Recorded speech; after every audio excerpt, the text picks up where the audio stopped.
नमस्कार। अजय चतुर्वेदी। एक पुरानी कहावत है, बदनाम होंगे तो क्या नाम न होगा। कुछ इसी तर्ज पर लोकसभा के अध्यक्ष ओम बिरला ने अनचाहे तरीके से अपने आप को रिकॉर्डधारी बना लिया है। अब उनका नाम रिकॉर्ड में दर्ज हो गया। ऐसा क्यों, आपको बतावें कि पिछले एक हफ्ते से, पिछला हफ्ता और इस नए हफ्ते के 2 दिन, आज मंगलवार है, 2 दिन बीत चुके हैं और सदन में जब बजट सत्र के पूर्व राष्ट्रपति द्रौपदी मुर्मू उन्होंने अपना अभिभाषण पेश किया, उसके बाद नेता प्रतिपक्ष अभिभाषण पर धन्यवाद प्रकाश करने के लिए बोलने खड़े हुए और उन्होंने एक पूर्व सेनाध्यक्ष जनरल एम नरवणे की एक पुस्तक, जिसमें चीनी सेना के भारत सीमा में प्रवेश करने और उसके बाद की कुछ घटनाक्रम को उल्लेखित किया है, उस पुस्तक के 5 लाइन पढ़ने को लेकर के संसद में जोरदार हंगामा हुआ। आरोप यह है कि लोकसभा अध्यक्ष ओम बिरला ने तमाम दलीलें देकर के नेता प्रतिपक्ष को बोलने नहीं दिया।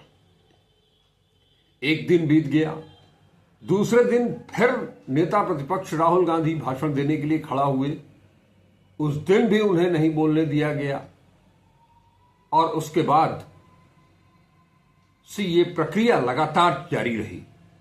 इस बीच नेता सदन प्रधानमंत्री नरेंद्र मोदी को अभिभाषण पर धन्यवाद प्रकाश करना था सत्ता पक्ष की ओर से, लेकिन वो सदन में नहीं आए।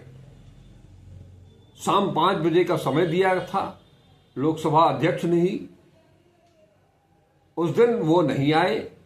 अगले दिन लोकसभा अध्यक्ष ये कहते हैं कि संसद के हालात बहुत खराब हो गए थे।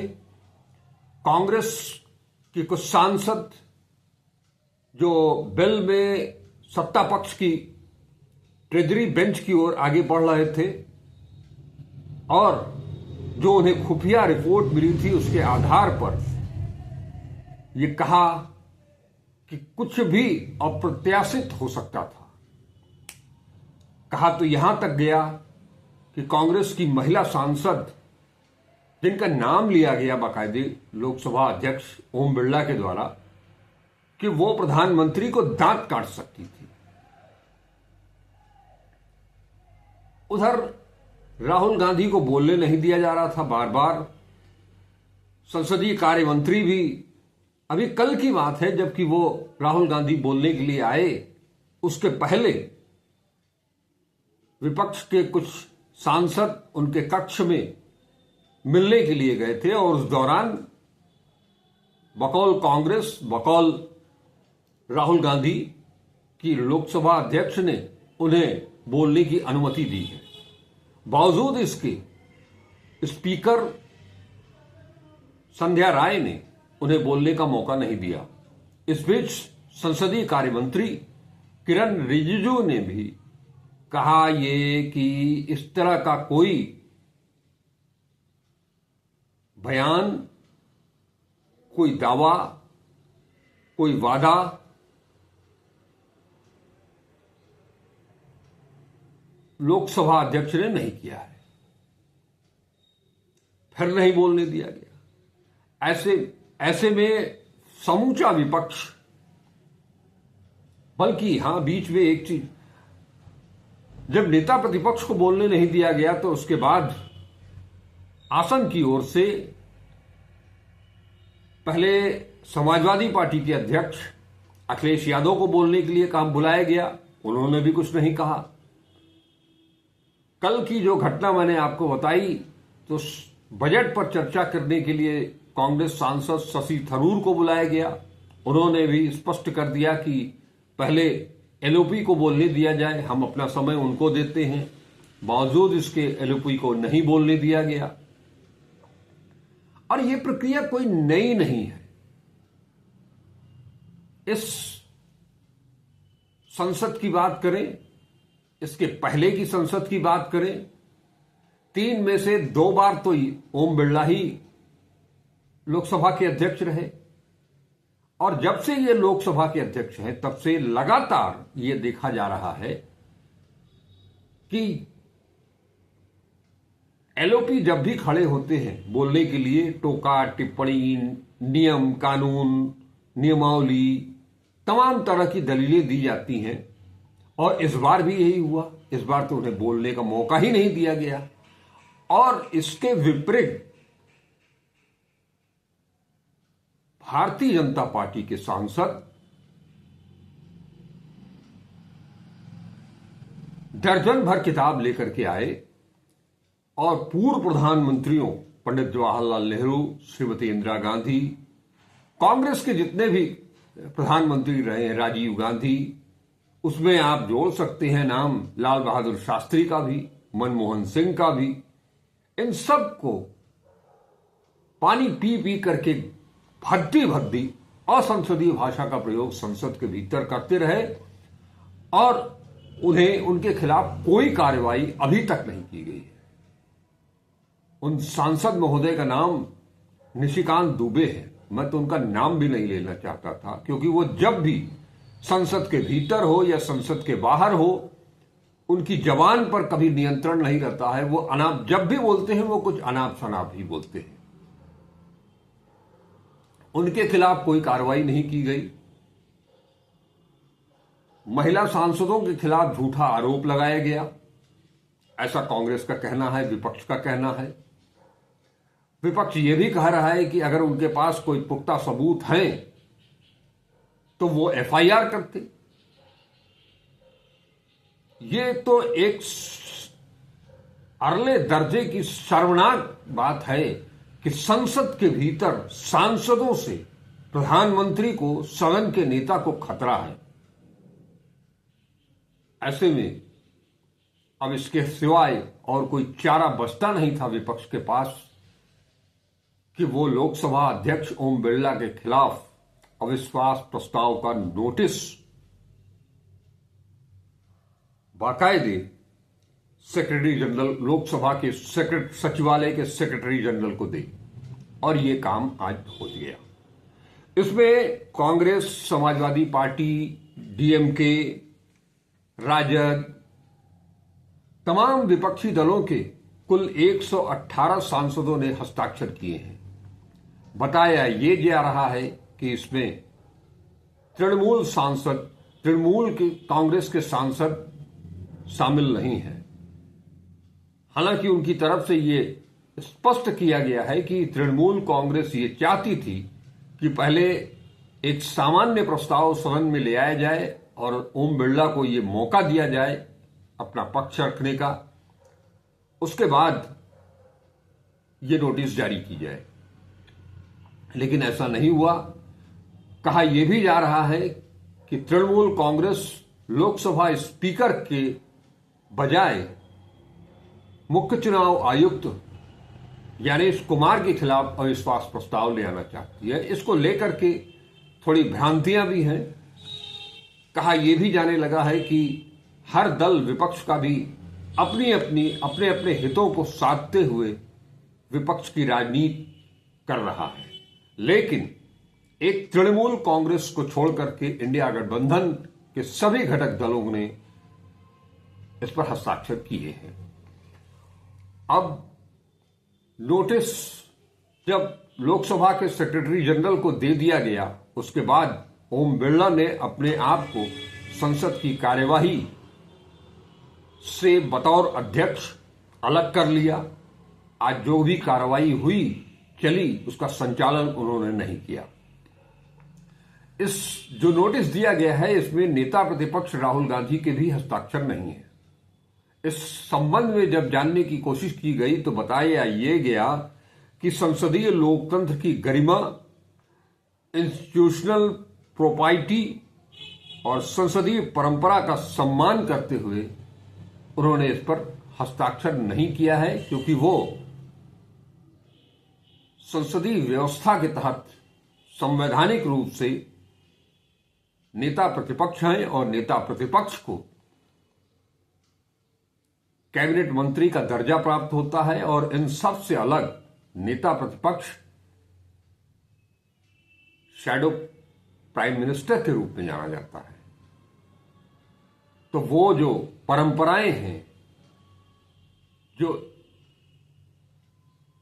सिद्धांततः राहुल गांधी ने उन परंपराओं का, उन आदर्शों का पालन करते हुए इस पर हस्ताक्षर नहीं किया है।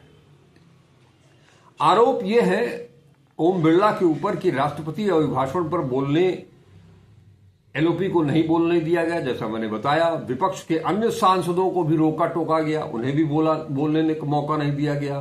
कांग्रेस सांसदों पर झूठे आरोप लगाए गए, जैसा मैंने आपको बताया। अब आपको बता दें कि जो मैंने शुरू में कहा कि बदनाम होंगे तो क्या नाम न होगा, और ओम बिरला इस सोच के साथ आज रिकॉर्ड में, लोकसभा सचिवालय के रिकॉर्ड में उनका नाम दर्ज हो गया। भविष्य में और किसी लोकसभा स्पीकर का नाम याद किया जाए या न किया जाए, लेकिन इतिहास के पन्नों में अब वो किन अक्षरों से रिकॉर्ड दर्ज हुआ है, किस तरह की स्याही लगी है, ये मैं नहीं जानता, लेकिन उनका नाम दर्ज हो चुका है। ऐसा मैं इसलिए कह रहा हूं कि रिकॉर्ड में ओम बिरला के पहले 3 और लोकसभा के अध्यक्ष, जिनके खिलाफ अविश्वास प्रस्ताव का नोटिस जारी किया गया, लोकसभा सचिवालय में नोटिस दिया गया, उसमें सबसे पहला 15 दिसंबर 1954 जीवी मावलंकर के खिलाफ तत्कालीन समाजवादी पार्टी के सांसद विघ्नेश्वर मिश्रा, उसके बाद 24 नवंबर 1966 सरदार हुकुम सिंह, इस बार भी समाजवादी नेता मधुलिमय, और तीसरे थे 15 अप्रैल 1987 बलराम जाखड़। सीपीएम के सोमनाथ चटर्जी ने इनके खिलाफ अविश्वास प्रस्ताव का नोटिस दिया था।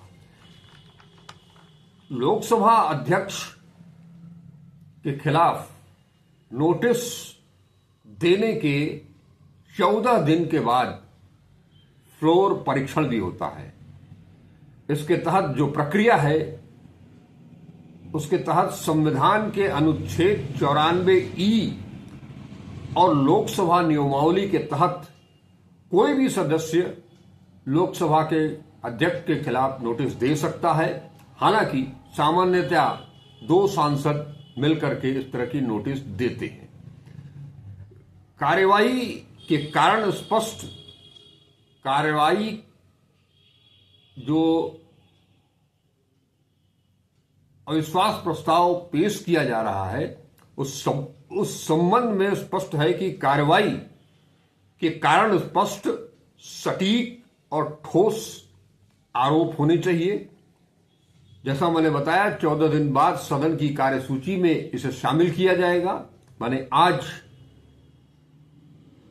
की तारीख से 14 दिन के बाद सदन पटल पर प्रस्ताव को रखा जाएगा किसी भी कार्य दिवस में, और न्यूनतम 50 सांसदों का समर्थन खड़े होकर के इस अविश्वास प्रस्ताव के पक्ष में आएगा। उन्हें खड़ा होकर के समर्थन जताना होगा, और उसके बाद अगर जरूरी समर्थन मिल गया जब, तो उसके बाद सदन में इस पर बहस होगी।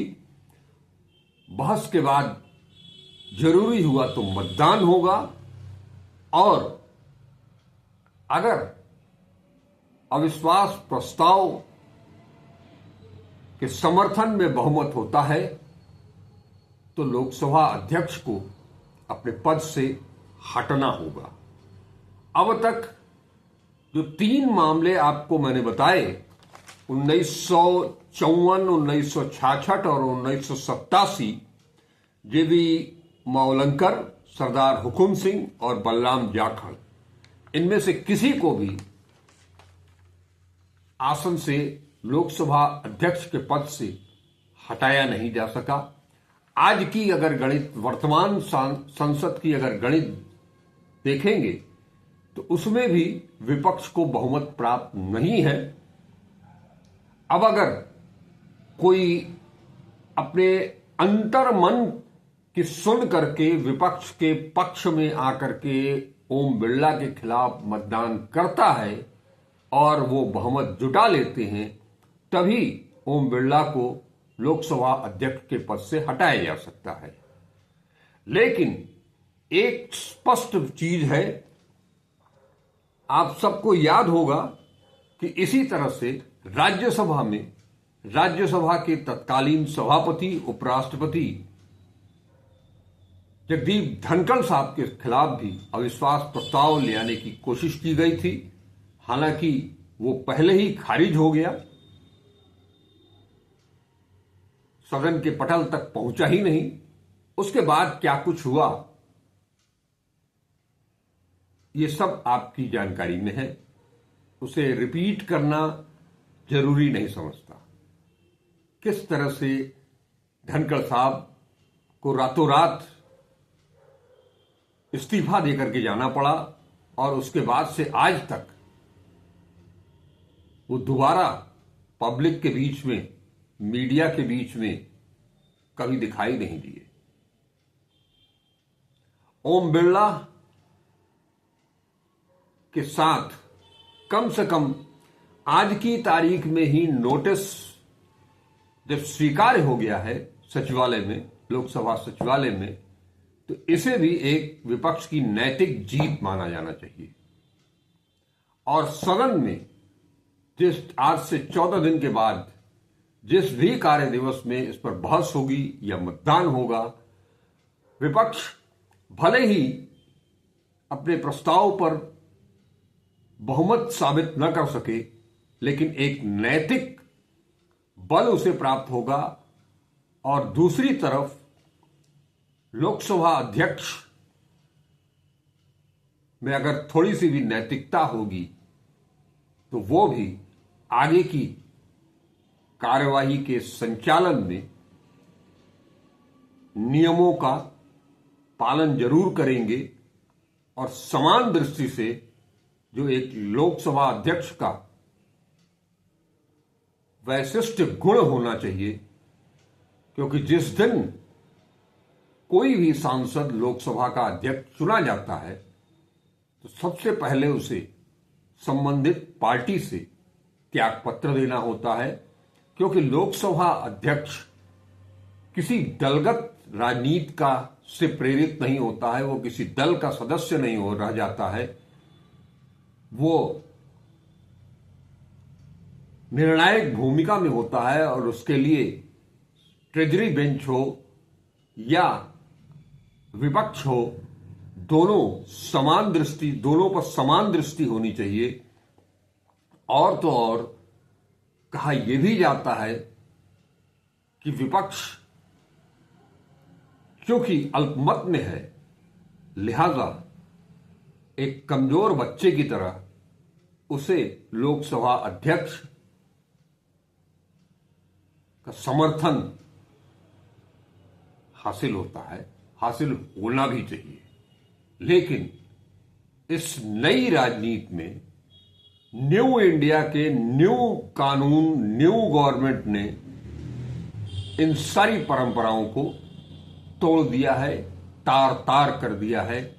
बावजूद इसके विपक्ष का नेता, जिसे हम विपक्ष नहीं मानते, प्रतिपक्ष मानते हैं, प्रतिपक्ष का नेता राहुल गांधी, उसे संसदीय लोकतंत्र, संसदीय परंपराओं का ख्याल है, उसके मर्यादा का ख्याल है, उसके सम्मान का ख्याल है, जिसके चलते उन्होंने इस नोटिस पर हस्ताक्षर तक नहीं किए हैं। एक मिसाल राहुल गांधी ने पेश कर दी है इस विरोधाभास के बीच भी। ये वीडियो आप सबको कैसा लगा जरूर बताइएगा, ज्यादा से ज्यादा शेयर कीजिएगा, और अब तक अगर चैनल को सब्सक्राइब नहीं किया है तो इसे सब्सक्राइब भी कर लीजिए। नमस्कार, अजय चतुर्वेदी।